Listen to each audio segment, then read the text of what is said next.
ability, so long as you are a woman, that potential danger is there.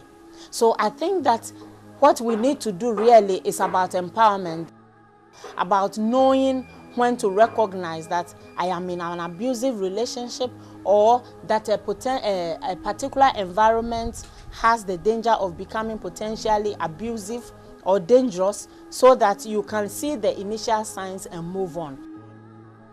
Onyanfo bi eno awon anya rape eja ke bi abone mami wo le sipa ya na ete sipa mo embulo onyanfo ke ba ma gbo ekunu ke gbe ke ya ke te ba rape le no ke te police station oyin ko no awa ke sika bo yin sika ko wa yin bo ya no ba aba ngme mo ene ya be pi asani won wa bo ya kunta afi o onyanfo abu ame ya kunta afi o. In very high positions with very good education, very good exposure, who are sleeping with their own daughters. They are not illiterate, they are not rural, they are not poor. So I don't want anybody to think that this is something that occurs only among poor people.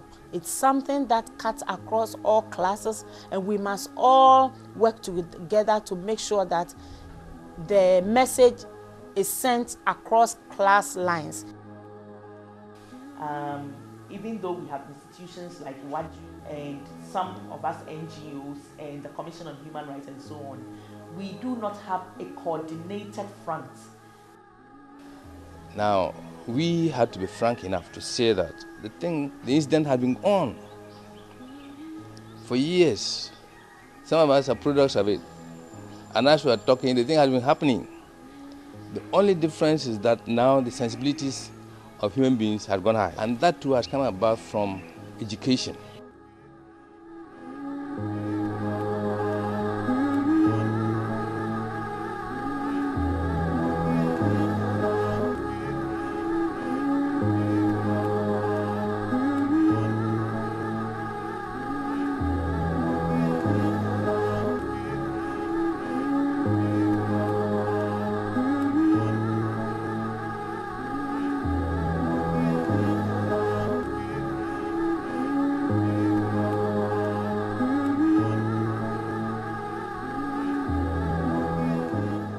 A lot of the time, it's the victim that gets blamed, and it doesn't matter what age that victim is.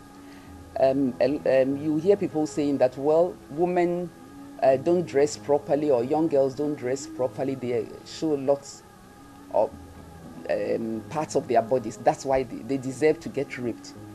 But then the whole point is, what about the perpetrator? Seriously injured, she has to be sent to the hospital. And in the hospital, she has to be examined, and then the doctor has to sign the medical form, and the medical form alone is now 100,000 cedis, which is an amount of money that the average victim cannot afford. And then not to talk of the medication, the consultation and the medication, not to talk of taking taxis and going to wherever that the victim has to go in order to get the treatment. They tell you that they don't have money to buy the drugs. It's the same men who are beating them that have to supply the drugs. Or she has to go and look for a family member to come and buy drugs for her. And when you say that they should, at times they'll go to the police station to report. But when you say that they should persuade it, they said no. They can be divorced, or the whole family will be against them.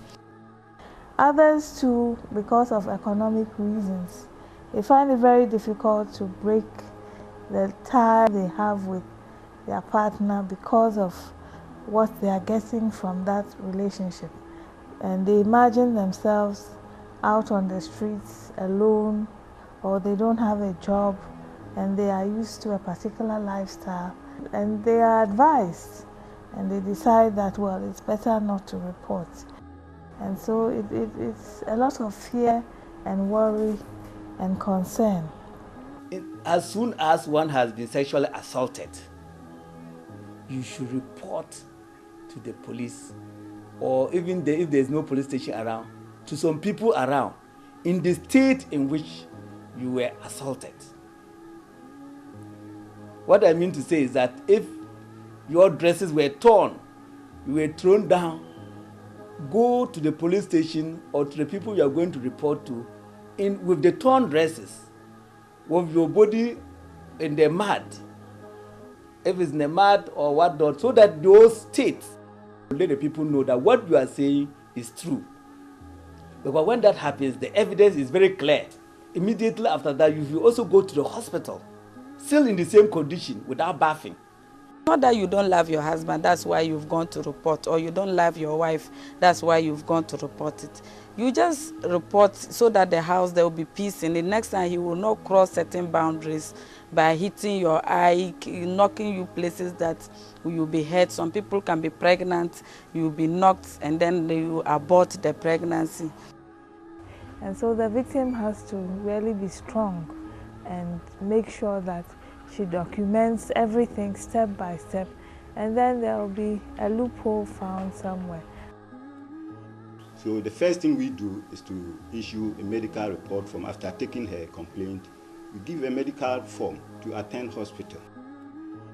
Can you imagine when a woman goes to report to the police and she's told, go and make a copy of this form, or we do not have the form? You have to be there to support, to even support your daughter and let your daughter know that you care for her. And your wife to also know that you care for your children, both the male and the females. Everywhere, every step that this woman is taking, please follow her. If you follow her, it will frighten other perpetrators. If you don't follow your wife with the child and she does everything by herself, another perpetrator will come and do worse things to the girl because they know that you are not going to put your hand in the whole thing.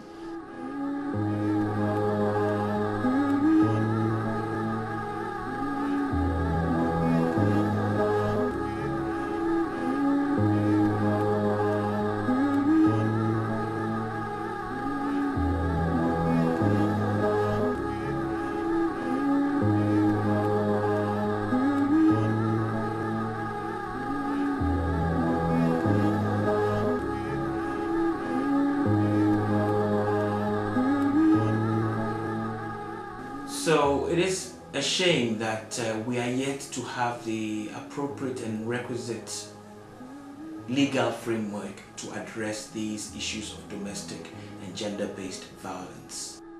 Domestic violence bill no awasem na adwuna mo fa ho ne se eya asempa ya aban dia ba enti oba onya aboa na esura ya dia ba esi no so etem bia si ebo e ho ban esa adwuma no yi fi ho na obi a trans mu violence bill no mate na mejiri se eye baby amrani no aya na sakasakata wo ho sa amra we be ya adwuma ebeboa ma wo ho na bia wo tra akoye wodofu bi bone a ana obabi a na obi a ne te bone a ebemo otumi dia akwa dwendwemu ne mpre no ne mprensa so amo no sa de a wo koye na ho asotwe bi betumi aba sa na tie nso dia wo so hwese obetwe ho afri sa de no na ya de a eye pa.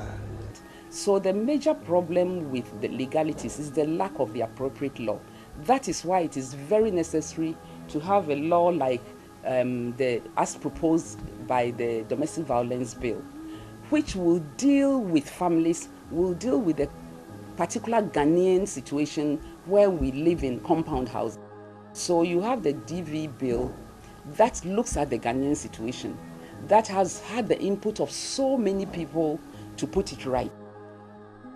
The domestic violence bill, which has now become a very critical issue, was not a bill that was put together by civil society groups. It was put together by governments in recognition of the importance of dealing with the incidence of gender violence, because the legislation that we have is not sufficient to address the specific nature of acts of violence against women within the household and in the public spaces. Senkainya emrebi eta combat neti e chese betrete bia wode ayakaka de beye oba ana akoda ebia no ana se oba mpo na de beye be ma se sa adenisia ne friend combat na nimu a se oba if se si anya tumi de be se obi otumi ka se ona de ne yire to obi obo ne yire a emrebi enu ho chese onko ngojina committee bia nim. Domestic violence bill ya ni abri se be ya mra ene ye wukọ kan ya emra ba hye no se omra